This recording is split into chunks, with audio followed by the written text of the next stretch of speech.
The history of the Italian Mafia has been built on a long series of events and violent, charismatic, cunning and ambitious characters.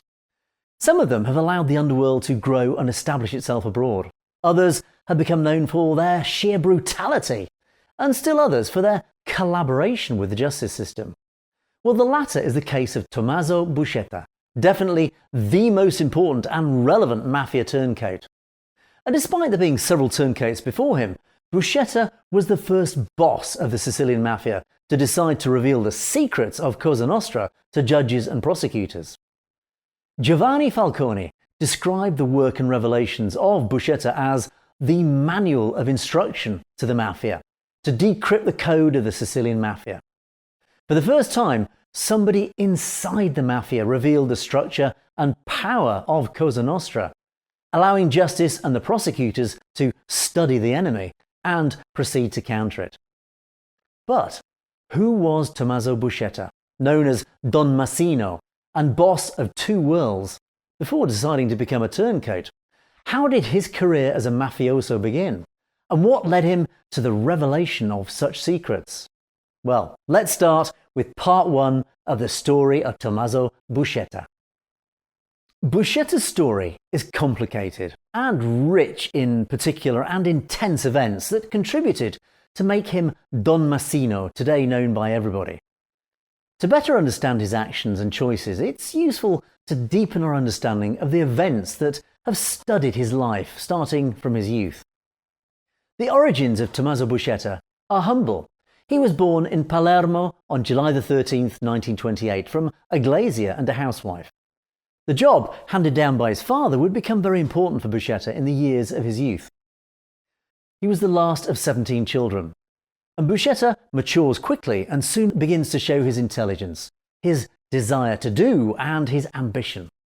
He marries for the first time in 1944. Buscetta is just 16 years old, and his wife, Melchiora Cavallaro, is the first of the many women in his life. She is a silent and passive companion with whom he has 4 children. The first, Felicia and Benedetto. At the time, a marriage between such young people wasn't strange, and the situation in Palermo at that time was not one of the best and actually brought many poor people to their knees. The mouths to feed and Melchiora's inability to work, and at that time working women were frowned upon in Sicily, that forced Tommaso Buscetta to look for alternative employment. He approached the black market and became interested in stealing foodstuffs and forging cards for rationing flour. In order to better understand his illegal activities, it's useful to take a brief look at the historical context. Now, we're in the years of the Second World War, at the beginning of the conflict. Now, then the authorities had done nothing to organise the distribution of foodstuffs, and this caused the expansion of the black market and illegal trade.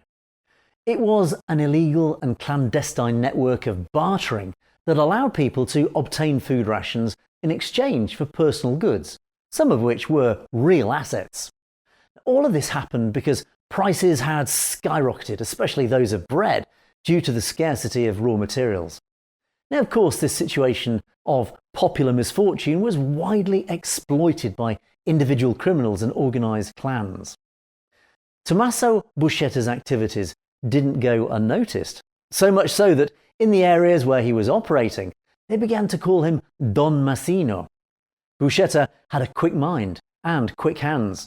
He'd been educated to mafia values since his childhood, and he didn't fail to show his courage and initiative on several occasions. A curious episode is his fortuitous encounter with a local boss after the pursuit of a thief who'd stolen from that same boss. Such a talented young man was a precious gem for the mafia families. And in fact, in 1945, Tommaso joined Cosa Nostra and began to operate in the area of influence defined in slang as the Mandamento of Porta Nuova in Palermo. However, despite the illegal operations and the connection with the Sicilian Mafia, that could make him rich, as it happens. Tommaso Buscetta, in 1949, decided to emigrate to Argentina in order to seek his fortune elsewhere, like many other Italians had done so before him. And the period spent by Buscetta abroad, first in Argentina and then in Brazil, was marked by successes and failures, by other children and by new women.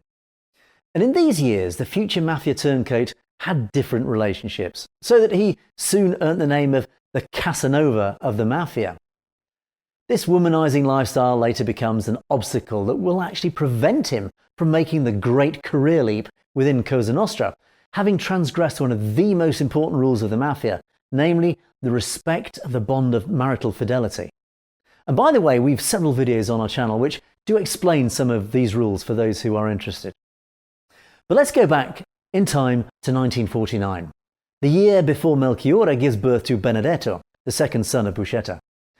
At that time, many Italians decided to leave their country to make a better life abroad. The favourite country was actually Argentina, which had guaranteed a good accommodation to many of its compatriots. Tommaso Buscetta and his loved ones embarked from Naples and arrived in Buenos Aires, where Don Massimo put his father's teachings to good use by opening a mirror factory. Shortly afterwards, he decided to focus on crystal, a more profitable sector, and acquired a certain fame.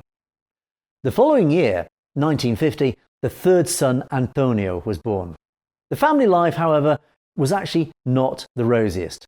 The infidelities of the husband made Melchiorre impatient and keen to return to Palermo. However, on the contrary, Tommaso Buscetta, in business with a fellow countryman, decided to start a crystal factory in Sao Paulo in Brazil.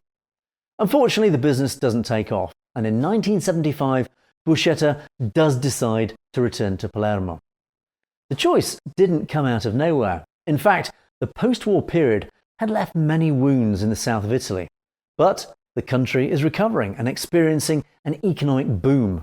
Cosa Nostra, by now well integrated in the social and economic structure, has an enormous power, offering business opportunities to the affiliates.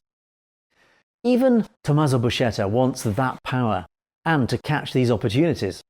He tried to make an honest life abroad, but he actually didn't earn anything. So now he returns to his native country to resume that different career, already well started in the past, which will surely bring him great satisfaction. So in 1975, Don Massimo leaves South America thinking of a rosy future. But this will not quite turn out to be a farewell to Argentina and Brazil, because many years later he will return as a different man, certainly more mature and full of secrets. Right here, Buscetta will spend a golden period with his second wife, Vera, and will meet Cristina, his third and last wife. So, that's the story so far, and we'll be uploading soon the following parts, so do stay tuned. So as always, please do leave us your thoughts below in the comments, and as always, we do appreciate a like and a subscribe to the channel. We'll see you next time.